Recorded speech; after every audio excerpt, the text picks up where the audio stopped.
ओम नमस्ते जी। आपका स्वागत है आपका अपना चैनल आओ वेद पढ़े में।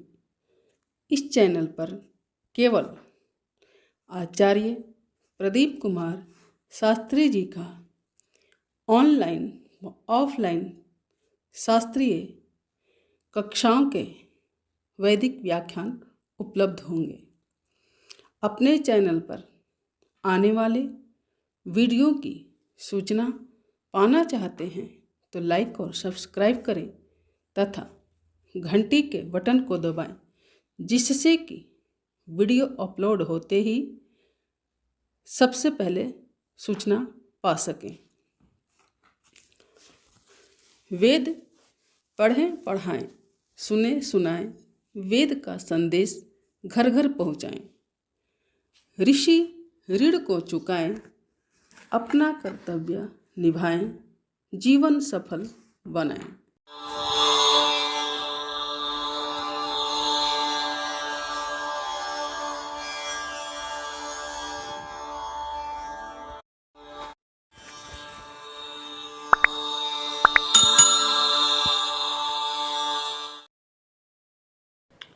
ॐ सहना भवतु सहनौ भुनक्तु सह वीर्यं करवावहै तेजस्विनावधीतमस्तु मा विद्विषावहै।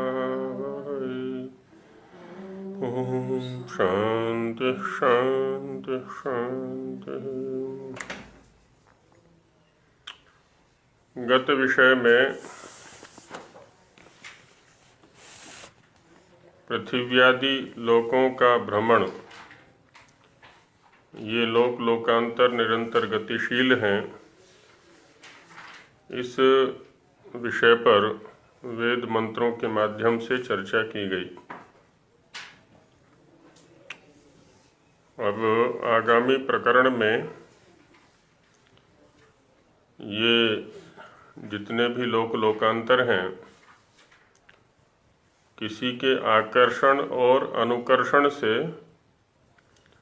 अपनी अपनी कक्षाओं में भ्रमण कर रहे हैं। सर्वप्रथम जो आकर्षण है वो ईश्वर का है,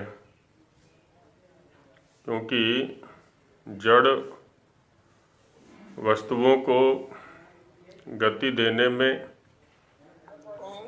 हाँ जी, आवाज बहुत कम है, उनको स्थिर करने में किसी न किसी चेतन सत्ता का होना अत्यंत अनिवार्य है। जैसे हम शरीर के स्तर पर देखते हैं, शरीर से किसी वस्तु को पकड़ते हैं हाथ से, तो वहाँ पर भी पीछे चूंकि चेतन सत्ता है, इसलिए तो पीछे चूंकि चेतन सत्ता है, इसलिए हम हाथ से या मुख से अंगुलियों से कुछ पकड़ पाते हैं, किसी को खींचते हैं, किसी को दूर फेंकते हैं, आदि आदि। तो वही क्रिया इधर ब्रह्मांड के स्तर पर घट रही है।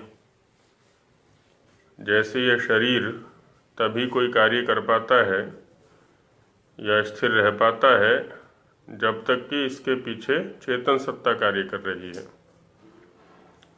तो वैसे वहाँ पर भी इन लोकांतरों का जो धारण है, किसी के आकर्षण से हो रहा है, अनुकर्षण से हो रहा है।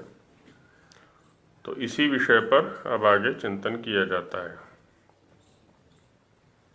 अथ आकर्षण अनुकर्षण विषय। अब आकर्षण और अनुकर्षण, इस विषय पर चिंतन करते हैं। ऋग्वेद से मंत्र यहाँ उठाए जा रहे हैं, जिनके आधार पर चिंतन किया जाएगा। पहला मंत्र है ओम यदा ते हर्यता हरिवावृधाते दिवे दिवे आदित्ये विश्वा भुवनानि ये मिरे। कि यदा ते हर्यता हरि, यहाँ पर ते माने तव, तुम्हारे। तुम्हारे शब्द का प्रयोग अथवा युष्मद शब्द का प्रयोग तब किया जाता है जब हमारे सामने कोई खड़ा होता है उसको संबोधित करने के लिए। जो मध्यम पुरुष का प्रयोग है और युष्मद शब्द का प्रयोग है वो तभी किया जाता है। तो यहाँ पर भी जिसके अंदर ये आकर्षित करने की शक्ति है वह परमेश्वर अथवा सूर्य, तो उसी को संबोधित किया जा रहा है कि हे परमेश्वर, हे सूर्य, यदा जब ते तव तुम्हारी, तुम्हारे हरि हरण करने वाले, खींचने वाले, है ना, हरि हरणे धातु है।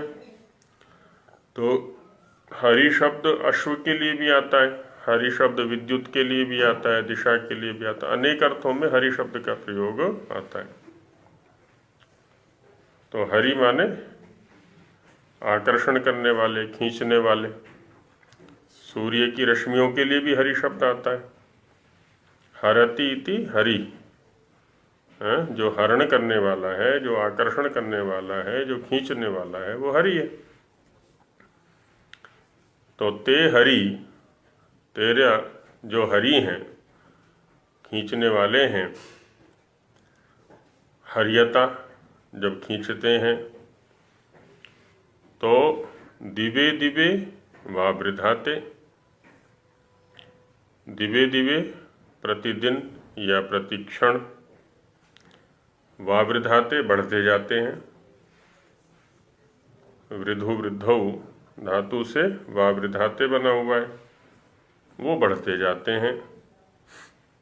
और जब वो आकर्षण करते हैं, बढ़ते जाते हैं, आद इत तभी ते विश्वा भुवनानि ये मिरे, सभी भुवनों को, सभी लोक लोकांतरों को ये मिरे यमन, नियमन, नियंत्रण में रखते हैं, अपने वश में रखते हैं, अपने आकर्षण में रखते हैं। तो यहाँ पर ये दिखाया जा रहा है कि उस सूर्य की अथवा परमेश्वर की जो आकर्षण शक्ति है वही इन लोक लोकांतरों को थामे हुए है। सौर परिवार है जिसको सौर मंडल भी बोल देते हैं। सूर्य केंद्रित अनेक ग्रह उपग्रह सूर्य का परिक्रमण कर रहे हैं, परिक्रमा कर रहे हैं। तो सूर्य की जो आकर्षण शक्ति है रश्मियों के माध्यम से, सूर्य इन सबको थामे हुए है। जैसे कोई पदार्थ हम ऊपर की ओर फेंकते हैं, गेंद फेंका और भूमि उसको अपनी ओर खींच लेती है। तो जो भी भौम पदार्थ होगा, पार्थिव पदार्थ होगा, पृथ्वी की आकर्षण शक्ति से वो पृथ्वी की ओर खींचा चला जाएगा। तो वैसे ही सभी लोग सूर्य की जो आकर्षण शक्ति है उससे खिंचे हुए हैं। स्वामी जी महाराज यहाँ पर भाष्य में कहते हैं, भाष्यम यदा ते अस्याभिप्रायः, इस मंत्र का अभिप्राय यह है कि सूर्येण सह सर्वेषाम लोकानाम आकर्षणम अस्ति, सूर्य के साथ सभी लोकों का आकर्षण है। सभी लोग आकर्षण के माध्यम से उसके साथ संबद्ध हैं।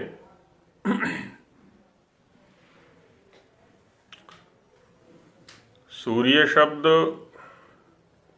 ये बतला रहा है कि वह स्वयं गतिशील है, उसमें दो शक्तियां हैं। सूर्य शब्द दो शक्तियों को दिखला रहा है, एक तो गतिशीलता क्योंकि श्री गतौ, और दूसरी सुप्रेरणे से उसमें प्रेरणशीलता।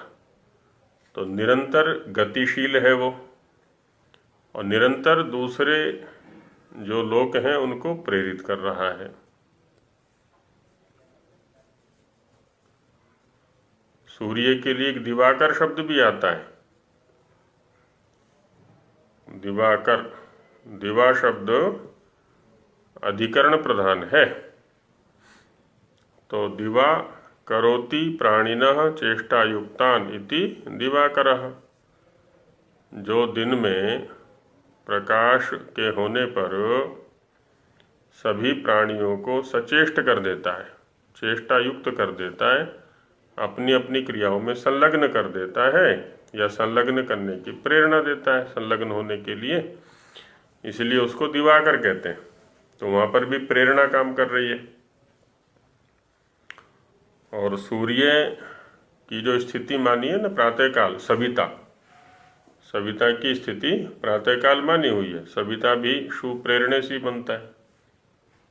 प्राणी सभी सो रहे होते हैं तो सविता आकर के उन सभी को उठा देता है, प्रेरित कर देता है कि चलो अब उठने का समय आ गया, अपने अपने कार्यों में संलग्न हो जाओ, निद्रा को छोड़ो। तो सूर्येण सह सर्वेषाम लोकानाम आकर्षणम अस्ति। अच्छा, सूर्य चूंकि गतिशील है तो उस गतिशील के साथ में ये सभी लोग आकर्षित हैं। जैसे सभी का अनुभव होगा, प्रायः बच्चों को घुमाया करते हैं हाथ से पकड़ के, हाथ से या कंधे से पकड़ा और घुमाया अपने चारों तरफ। तो उसको घूमने के लिए हमारे अंदर गति का होना अत्यंत अनिवार्य है ना। घूमने वाला हो गया बच्चा और घुमाने वाले हो गए हम। तो हम उसको तभी घुमा पाएंगे जबकि हम स्वयं भी घूमेंगे। तो हम भी घूमते रहते हैं और हमारे चारों तरफ बच्चा भी घूमता रहता है हमारे हाथों से पकड़ा हुआ। तो ठीक ऐसे ही यहाँ पर भी सूर्य भी निरंतर भ्रमण कर रहा है और उसके साथ साथ उसकी रश्मियों के माध्यम से अन्य जो लोकांतर हैं वो भी आकर्षित हुए, वो भी भ्रमण कर रहे हैं, परिक्रमण कर रहे हैं। तो वही कह रहे हैं यहाँ पर कि सूर्येण सह, सूर्य के साथ में सर्वेषाम लोकानाम, सभी लोकांतरों का आकर्षण है, सब उसकी ओर खिंचे हुए हैं। क्योंकि सूर्य की अपेक्षा सभी छोटे लोक हैं ये। तो जो छोटा लोक है वो बड़े लोक की ओर खिंचता है। हाँ, उसके भार के अनुकूल उसमें अपना भी आकर्षण है। तो एक निश्चित दूरी पर आकर के वो रुक जाता है क्योंकि वहाँ दोनों तरफ का गुरुत्वाकर्षण काम कर रहा है। इसीलिए तो जब पृथ्वी से अंतरिक्ष यान भेजे जाते हैं, मध्य में एक स्थान विशेष ऐसा आता है जहाँ दोनों ओर का गुरुत्वाकर्षण काम करता है। वो सीमा है, उसको पार करना बड़ा कठिन होता है इन यानों को। तो वहाँ विशेष बल लगाया जाता है। फिर पृथ्वी अपनी ओर खींचती है, उधर दूसरा लोक, जिस लोक पर हम जा रहे हैं, वो अपनी ओर खींचता है। साथ ही कहते हैं स्वामी जी महाराज की ईश्वरेण सह सूर्यादि लोकानाम चैति। सूर्य चूंकि सबसे बड़ा लोक है हमारे इस सौर परिवार में,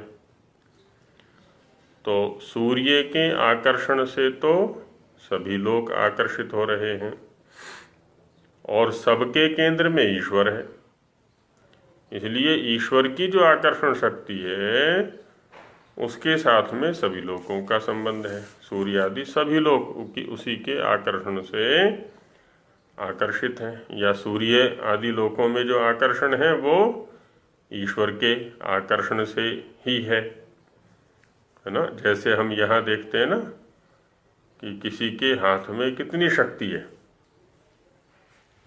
ना। व्याकरण में एक उदाहरण आया है, अहो मल्लस्य संग्राह,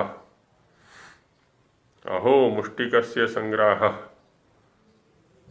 कि इस पहलवान की पकड़ कितनी मजबूत है। एक बार किसी का गट्टा पकड़ लिया या कलाई पकड़ ली तो छूटती नहीं है, कितनी मजबूत है। लेकिन उस कलाई में, उस हाथ में शक्ति कहाँ से आई? वो जो दृढ़ता है, वो जो पकड़ने की शक्ति है, वो आत्मा से प्राप्त हो रही है। यदि आत्मरहित इस हाथ को कर दिया जाए तो वो शक्ति समाप्त है वहाँ पर। तो हाथ में जो शक्ति आ रही है वो आत्मा के माध्यम से आ रही है। तो वही क्रिया यहाँ पर भी है कि ईश्वर में आकर्षण शक्ति, इसमें सूर्य आदि जो महान लोक हैं, बड़े लोक हैं, उनमें आकर्षण शक्ति है, लेकिन उनमें जो आकर्षण शक्ति है वो ईश्वर की आकर्षण शक्ति से संबद्ध है। ईश्वर के द्वारा आकर्षित होकर के ही ये सभी लोग है ना अपने अपनी कक्षाओं में अपने अपने स्थान पर स्थिर है।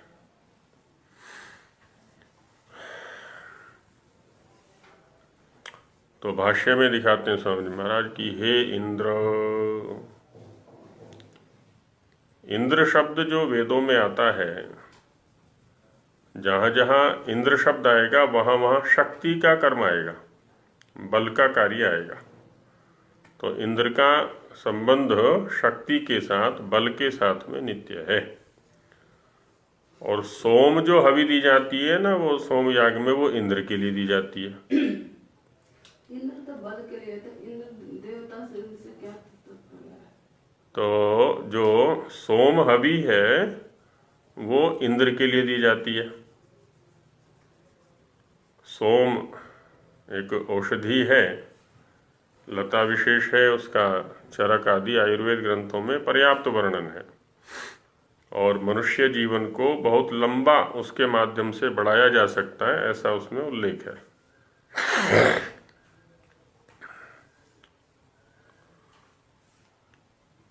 तो उसकी हवि इंद्र को दी जाती है।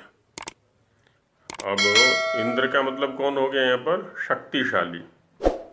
वैसे तो यदि परमेश्वरीय धातु से इंद्र शब्द बनता है, जो परम ऐश्वर्यशाली है उसका नाम है इंद्र। और निरुक्त में उल्लेख है, याच काच बलकृति ही इंद्र कर्मैव तत्। कहते हैं जितने भी बल के कर्म होते हैं, शक्ति के कर्म होते हैं, शक्ति की क्रियाएं होती हैं, वो सब इंद्र की क्रियाएं हैं। और निरुक्त का जो दैवत कांड है, जहाँ देवताओं का वर्णन है, उसमें इंद्र देवता का वर्णन मध्यस्थानी देवताओं में है। अग्नि पृथ्वी स्थानी देव है, इंद्र अथवा वायु ये अंतरिक्ष स्थानी देव हैं, आदित्य द्विस्थानी देव है। तो जो वायु है वही इंद्र है। इंद्र और वायु पर्याय के रूप में भी वेदों में प्रयुक्त हैं। अब हमारे अंदर जो शक्ति है, प्राण के कारण से ही तो शक्ति है। देखा होगा कि किसी को श्वास रोग हो गया है ना, कोई श्वास रोगी है, तो श्वास रोगी के शरीर में शक्ति नहीं होती, चल भी नहीं सकता, बैठ भी नहीं सकता, लेट भी नहीं सकता, बड़ी परेशानी हो जाती है, एकदम शक्तिहीन सा हो जाता है वो। क्यों? श्वास नियंत्रित नहीं है, वायु नियंत्रित नहीं है, इंद्र नियंत्रित नहीं है। और है ना, श्वास के अनियंत्रित होने से बड़ी समस्याएं हो जाती हैं। और आयुर्वेद में उल्लेख है कि ऊर्ध्वजत्रु, कंठ के ऊपर मस्तिष्क आदि में जो रोग होते हैं ना, वो अधिकतम रोग वायु के कारण से होते हैं। वायुजन्य, वातजन्य रोग होते हैं, वातिक रोग होते हैं। इसीलिए तो जब कोई ऊल जलूल बातें करता है ना आपस में संवाद के समय में, तो वहाँ लोक में भी कहा जाता है कि तेरी हवा खराब हो गई है। हवा खराब हो गई है माने वात विकृत हो गया है तेरा, या तेरी हवा ठीक कर दूंगा, है ना। तेरी जो वात विकृति है उसको चिकित्सा के द्वारा ठीक कर दूंगा। वो चिकित्सा क्षेत्र के वाक्य हैं दोनों, है ना। तेरी हवा खराब हो गई है माने तेरा वात विकृत हो गया है, तेरा मस्तिष्क नियंत्रित नहीं है, इसलिए तो उल्टी सीधी बातें कर रहा है। तो उसको ठीक करना पड़ेगा, और वात विकार को ठीक कर देंगे तो बस सब ठीक हो जाएगा। तो इंद्र शब्द शक्ति का जो केंद्र है, शक्ति का जो पुंज है, शक्ति का जो आधार है, उसके लिए आता है। और गत प्रकरण में भी वर्णन किया था ना, सूत्रात्मा वायु लोक लोकांतरों को थामे हुए है।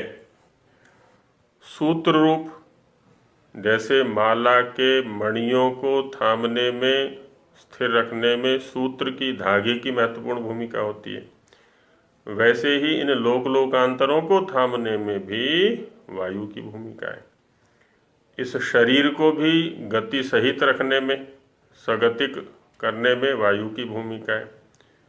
शरीर के अंदर जितनी भी चेष्टाएं हो रही हैं, जितनी भी गतिविधियां हो रही हैं, चाहे वो शब्दोच्चारण है, चाहे मुंह का खोलना है, शब्द का सुनना है, शब्द का उच्चारण है, हाथ का उठाना है, नीचे गिराना है, पैरों का चलना है, पलकों का झपकना है, कोई भी गतिविधि ले लें, छोटी से छोटी, बड़ी से बड़ी, जीभ का हिलना है, गर्दन का हिलना है, सब कुछ वायु के कारण से संभव है।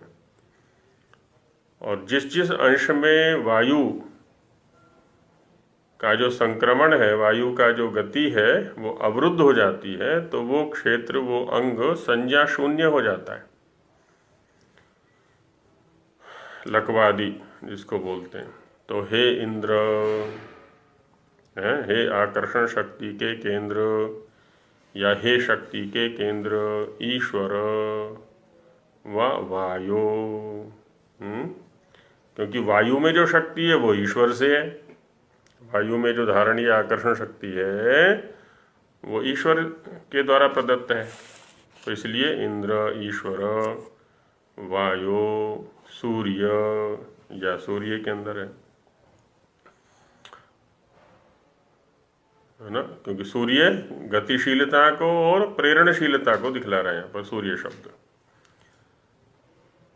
यदा अर्थात यस्मिन काले, है ना, जिस काल में, जब, ते हरि, तुम्हारे जो हरि हैं, हरि शब्द अश्वों के लिए भी आता है, घोड़ों के लिए। इंद्र के जो घोड़े हैं ना, प्रत्येक देवताओं के वाहन, देवता के वाहन है, तो हरि के जो वाहन है वो अश्व हैं, घोड़े इसके, इंद्र के, और उनका नाम है हरि।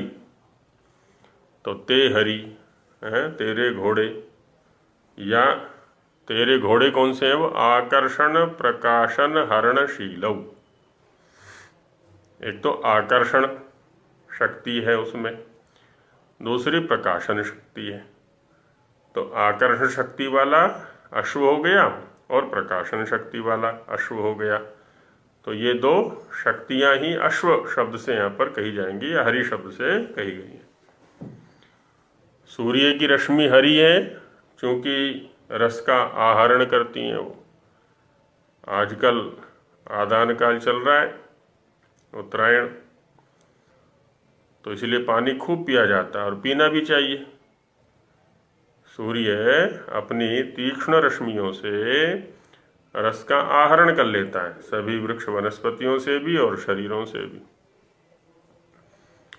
इसलिए खूब पानी पिया जाता है आजकल। तो हरणशीलौ, है ना, हरण स्वभाव वाले, बल पराक्रम गुणाऊ अश्वौ किरणौ वा, बल और पराक्रम गुण वाले जो अश्व हैं, अथवा किरणें हैं। अश्व शब्द को सुनते ही हमारे मस्तिष्क में एक 4 पैर का प्राणी विशेष आ जाता है, जिसको हम घोड़ा कहते हैं, संस्कृत में अश्व भी कहते हैं, घोटक भी कहते हैं उसको। घोटक का ही बिगड़ के घोड़ा बन गया है। अश्व का मतलब होता है आशु गति वाला, शीघ्र गति वाला, है ना। आशु अश्नुते अध्वानम इति अश्वः, जो मार्ग को बड़ी शीघ्रता से नाप देता है, प्राप्त कर लेता है अपने गंतव्य को, इसलिए उसको अश्व कहते हैं। तो सूर्य की जो रश्मियां हैं वो भी बड़ी शीघ्र गति से चलती हैं, तो इसलिए उनको भी अश्व शब्द से कहा जाता है। किरणौवा हर्यता, कैसे हैं वो? हर्यतौ, प्रकाशवन्तौ, प्रकाश वाले हैं। और कैसे हैं? अत्यंतम वर्धमानौ, बहुत बढ़े हुए हैं। जहाँ देखो वहीं पहुँचे हुए दिखाई पड़ते हैं, जहाँ देखो वहीं पहुँचे हुए दिखाई पड़ते हैं। सौरमंडल की सीमा को देखें, है ना, सूर्य की जो रश्मियाँ हैं वो कहाँ कहाँ तक पहुँची हुई हैं। पृथ्वी के अंदर जाकर के भी वो परिपाक आदि क्रियाओं को कर रही हैं। जो धातुओं का निर्माण हो रहा है, इसके पृथ्वी के अंदर भी हो रहा है, शरीर के अंदर भी हो रहा है ना। वो सब इसी अग्नि के माध्यम से तो हो रहा है। तो इसलिए वर्धमानव, बढ़े हुए, सभी लोगों को थामने के लिए बहुत दूर तक बढ़े हुए। भवतः ताभ्याम, उनके द्वारा, आत इत, जब वो वर्धमान हैं, वो हरण करने वाले हैं, प्रकाश वाले हैं, आकर्षण वाले हैं। तदनंतरम, इसीलिए तो दिवे दिवे, दिवे दिवे का अर्थ हुआ प्रतिक्षणम। दिव शब्द का यहाँ पर क्षण अर्थ हो गया, और द्विर्वचन से वीप्सा, है ना, वीप्सा में द्विर्वचन हो गया, तो प्रतिक्षणम, प्रत्येक क्षण में।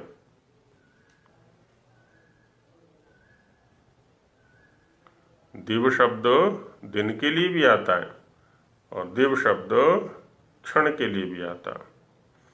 ऐसी अह शब्द है,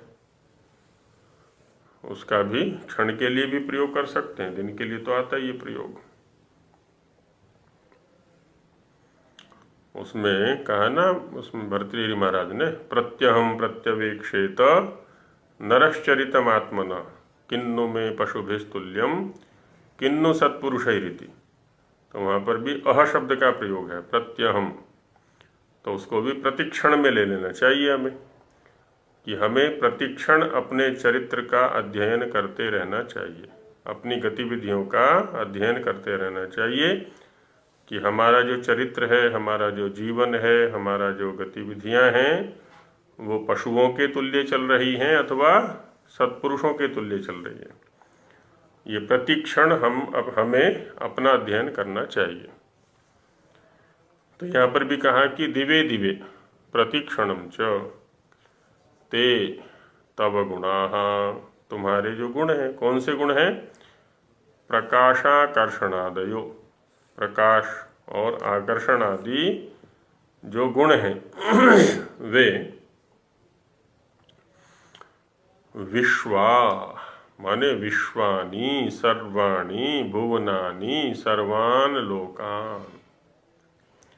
विश्वा भुवनानि का अर्थ किया सारे लोकों को, है ना। सर्वाणि भुवनानि अर्थात सर्वान लोकान, सभी जितने भी ये लोक लोकांतर हैं, इनको आकर्षणेन, तुम्हारी जो आकर्षण शक्ति है, अपनी ओर खींचने वाली जो शक्ति है, उससे ये मिरे अर्थात नियमेन धारयन्ति, नियम पूर्वक, है ना, नियत करके इनको धारण किए हुए, इधर उधर स्खलित नहीं होने देते। अतः कारणात, इसी कारण से, किस कारण से? क्योंकि आपने अपने आकर्षण से इन सब को धारण किया हुआ है, या आपकी आकर्षण शक्ति नियम पूर्वक इनको धारण किए हुए। इसी कारण से सर्वे लोकाः, सभी लोग स्वाम स्वाम कक्षाम विहाय इतस्ततो नैव विचलन्ति थी, कभी भी अपनी अपनी कक्षाओं को छोड़ करके इधर उधर विचलित नहीं होते। क्यों विचलित नहीं होते? क्योंकि वो ईश्वरीय व्यवस्था में, ईश्वर के आकर्षण में नियत हैं, संबद्ध हैं, धारित हैं। अब ईश्वर ने हमें भी दिया है मार्ग, तो हमारे ऊपर भी कृपा करके मार्ग प्रशस्त किया, जान दिया, लेकिन हम उसमें चल नहीं रहे, इसलिए भटक गए। तो यहाँ पर यही दिखलाया कि उसी के आकर्षण से सभी लोक लोकांतर धारित हैं। हिंदी में भी इसी बात को कहते हैं कि यदाते। इस मंत्र का अभिप्राय यह है कि सब लोकों के साथ सूर्य का आकर्षण और सूर्यादि लोकों के साथ परमेश्वर का आकर्षण है। सभी लोकों को सूर्य आदि जो केंद्रीय लोक हैं वो थामे हुए हैं, महत लोक हैं, और सूर्यादि जो महालोक हैं उनको ईश्वर थामे हुए हैं। उनमें जो आकर्षण शक्ति है वो ईश्वर की है। भाष्य में कहते हैं कि यदाते, हे इंद्र परमेश्वर, आपके अनंत बल और पराक्रम गुणों से, है ना, आपका जो अनंत बल है और पराक्रम रूपी जो गुण है उनसे सब संसार का धारण, आकर्षण और पालन होता है। धारण भी होता है, आकर्षण भी होता है और पालन भी होता है। क्योंकि यदि ईश्वर का जो बल और पराक्रम है वो हट जाए तो न धारण होगा लोक लोकांतरों का, न आकर्षण होगा, न पालन होगा। अपने शरीर पर घटा करके देख ले इस क्रिया को, इस सिद्धांत को अपने शरीर पर घटा के देख सकते हैं हम कि जब तक इस शरीर में हम बैठे हुए हैं, आत्मा है, चेतन तत्व है, तभी तक इस शरीर का धारण भी हो रहा है, आकर्षण शक्ति भी इसमें है और पालन भी है। और जैसे ही इस शरीर से आत्मा या चेतन तत्व अलग होता है, ना इसमें धारण रहता है, ना आकर्षण रहता है, ना ही पालन होता है इसका कुछ भी। विकृति आनी चालू हो जाती है तुरंत। आपके ही सब गुण सूर्य आदि लोकों को धारण करते हैं, है ना। इसलिए कह रहे हैं कि आपके जो गुण है ना वो ही इन सब लोक लोकांतरों को, सूर्य आदि को धारण किए हुए हैं। इस कारण से सब लोग अपनी अपनी कक्षा और स्थान से इधर उधर चलायमान नहीं होते, कभी भी इधर उधर जा ही नहीं सकते, क्योंकि आपका नियंत्रण है।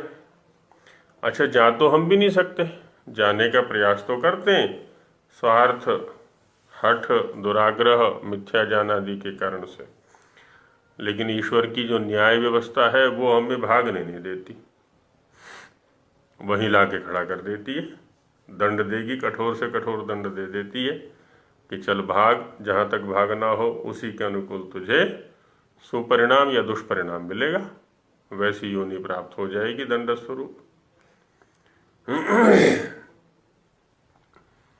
करने में खुला छोड़ा हुआ है, स्वतंत्र।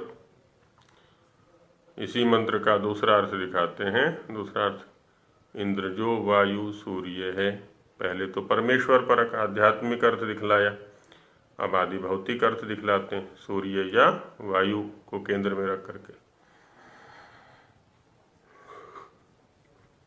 इसमें ईश्वर के रचे आकर्षण, किसमें? जो वायु सूर्य आदि हैं, तो इंद्र शब्द से यहाँ पर वायु अथवा सूर्य को ले लिया जाएगा।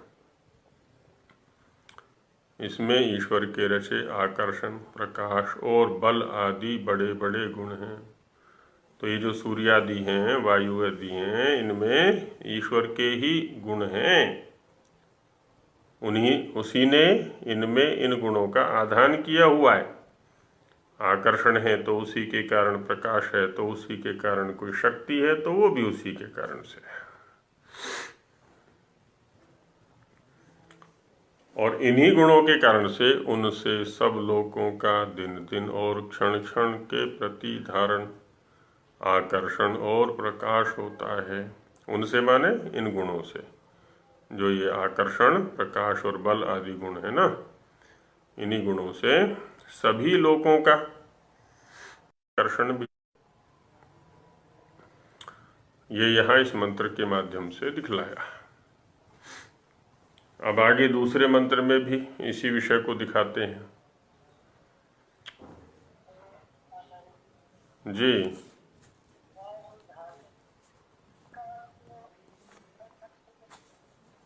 हाँ जी,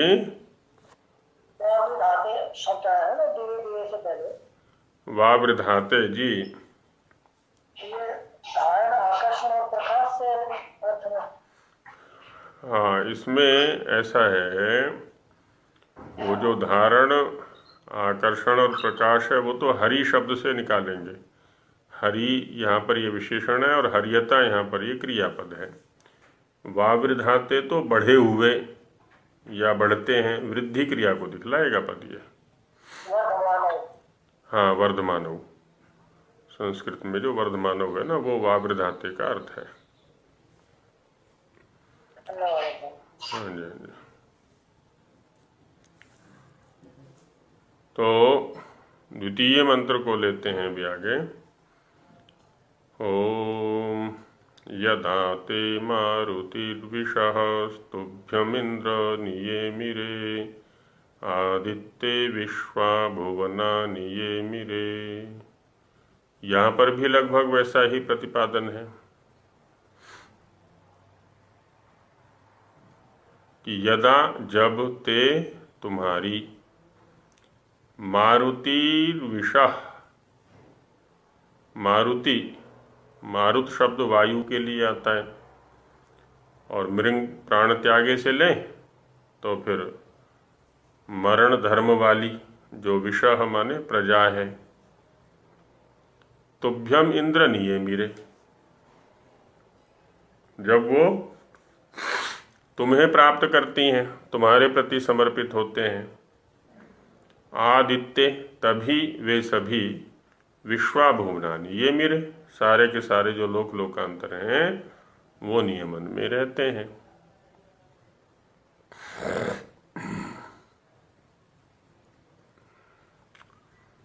भाष्य में भी इसी भाव को दिखला रहे स्वामी जी महाराज आगे कि यदाते मारुत्यस्याभिप्रायः अत्रापि पूर्व मंत्रवद आकर्षण विद्यास्थित। इस मंत्र में भी पूर्ववर्ती मंत्र के समान ही आकर्षण विद्या को कहा गया है। कैसे, तो दिखाते हैं कि हे पूर्वोक्तेंद्र, जैसे पहले इंद्र शब्द से परमेश्वर को लिया था अथवा वायु या सूर्य को लिया था, तो वही इंद्र यहाँ पर भी है। यदा, जब, ते, तब, तुम्हारी, मारुति ही, मारुति कौन है जी? मारुत्यः, मारुत्यः मरण धर्माणः, मरणम धर्म, ये मरणम धर्म येषाम ते मरण धर्माणः। मरना जिनका धर्म है, मरना किनका धर्म है? जिन्होंने जन्म लिया है। जन्म लेते ही, उत्पन्न होते ही, संयुक्त होते ही मृत्यु निश्चित हो जाती है। संयोग हुआ है तो वियोग भी निश्चित होगा। संयोग जन्म का नाम है, वियोग मृत्यु का नाम है। मरुत प्रधानावा, या जो वायु की प्रधानता वाली विषह प्रजा है। तुभ्यम ये मिरे, तुभ्यम ये मिरे अर्थात तब आकर्षण धारण नियमम प्राप्नुवन्ति। वो सभी प्रजाएं जिस क्षण तुम्हारे आकर्षण और धारण रूप नियम को प्राप्त करती हैं, तदैव सर्वाणि विश्वानि भुवनानि स्थितिम लभन्ते, तभी ये सारे के सारे लोक लोकांतर स्थिति को प्राप्त करते हैं, स्थिरता को प्राप्त होते हैं, वही तभी टिकते हैं। तो यहाँ पर भी ये दिखला रहे कि ईश्वर के या सूर्य आदि के जो आकर्षण आदि गुण हैं, शक्ति है, उसी से ये लोक लोकांतर थमे हुए हैं।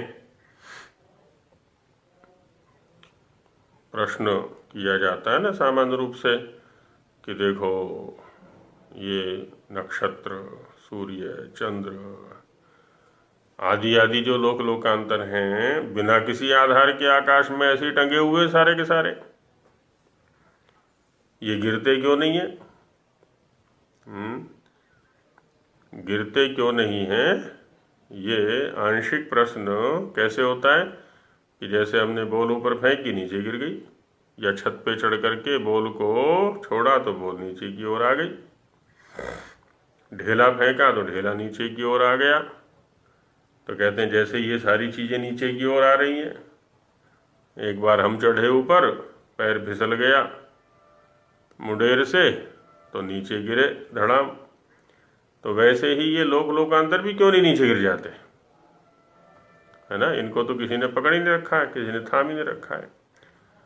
तो उन्हीं प्रश्नों के उत्तर यहाँ दिए जा रहे हैं कि नहीं, थामने वाला है जो आकर्षण है ना, जो स्तंभन शक्ति है, उसने इन सबको थामा हुआ है।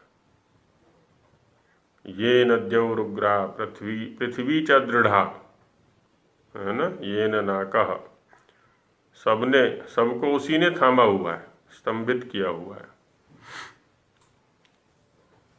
तथा तवैव गुणैर नियमिरे आकर्षण नियमम प्राप्तवंती संति, है ना, और ये सभी लोक लोकांतर तुम्हारे ही गुणों से,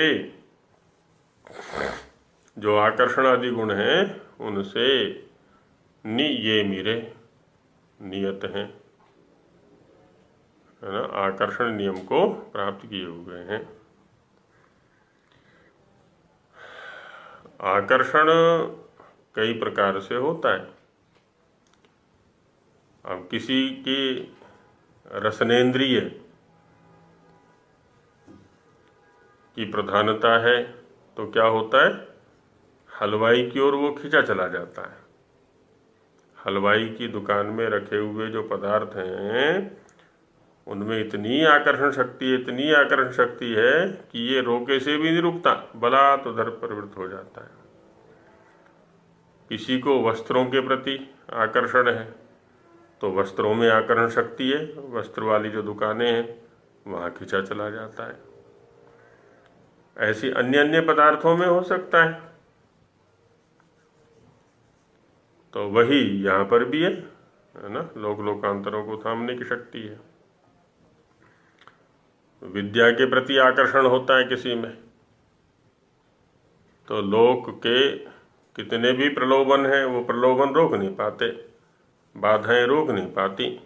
विद्याध्ययन वो करके ही रहेगा, स्वाध्याय वो करके ही रहेगा, योग साधना वो करके ही रहेगा।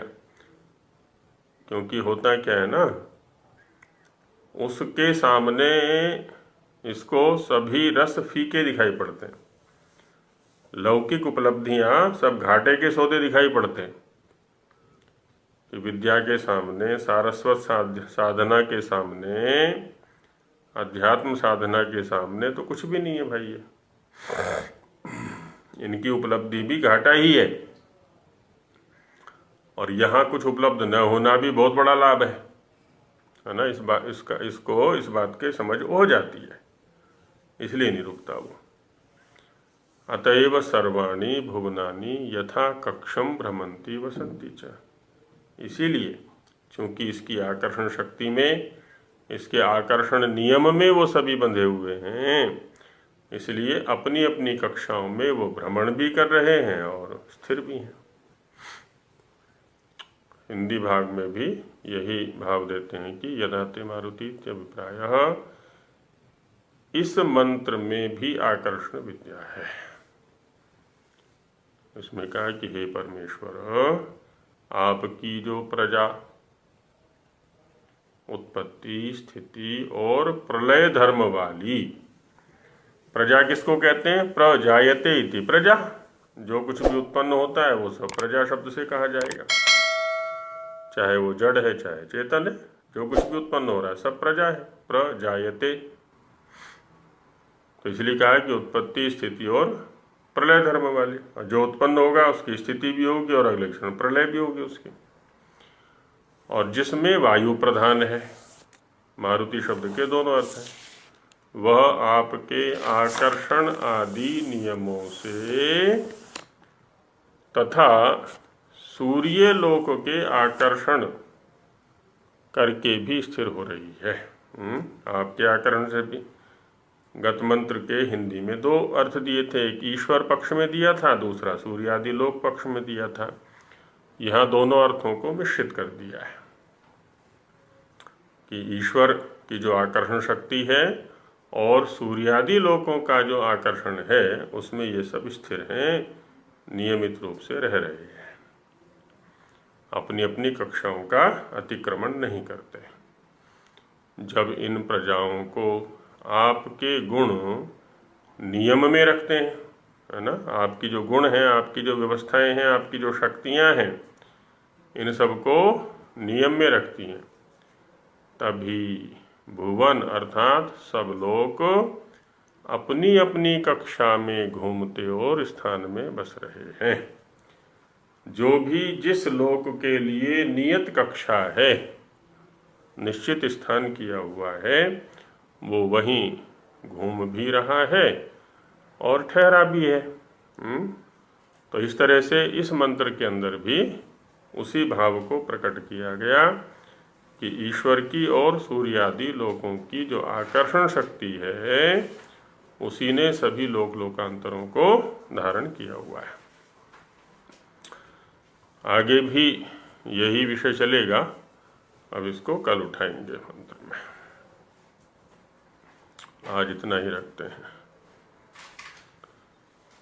ओम सहना भवतु सहनौ भुनक्तु सह वीर्यं करवावहै तेजस्विनावधीतमस्तु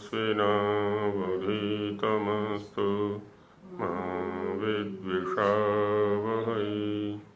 ओम शांति शांति शांति।